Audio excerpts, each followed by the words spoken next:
பேராற்று.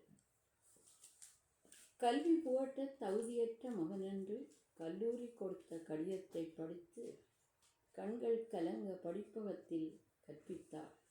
கால்நடையில் பிரபஞ்சத்தை நேசித்தான் எடிசன். பிரகாசமான மின்னொளியை தந்தார்.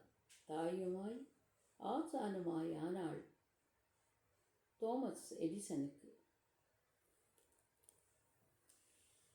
தாரம் என்பவள் சமயத்தில் தாயுமாவார். தம் பசி தீர்க்காது குருவிகளுக்கு தரமாய் உணவளித்த மகிழ்ந்ததனால் பாருள்ளவரை பாரதி செல்லம்மாவை பண்புடன் நாளும் போற்றுகின்றோம்.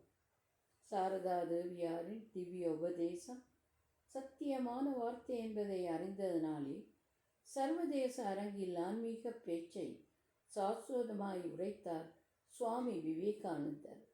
தாயின் அன்பு போற்றுதற்குரியது. தாயை பிரிந்து ஆன்மீக வழியில் சென்றும் தவக்கோலத்திலும் ஓடி வந்தாரே, தாயை தன் மடியில் வைத்து ஏக்கத்துடன்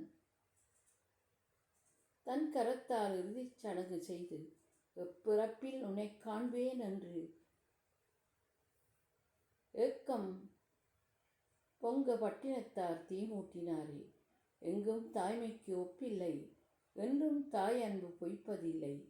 தேடல் எத்தனை இருந்தாலும் முதன்மை பெறுவது தாய்மை எனும் பேராற்றலே. நன்றி, வணக்கம்.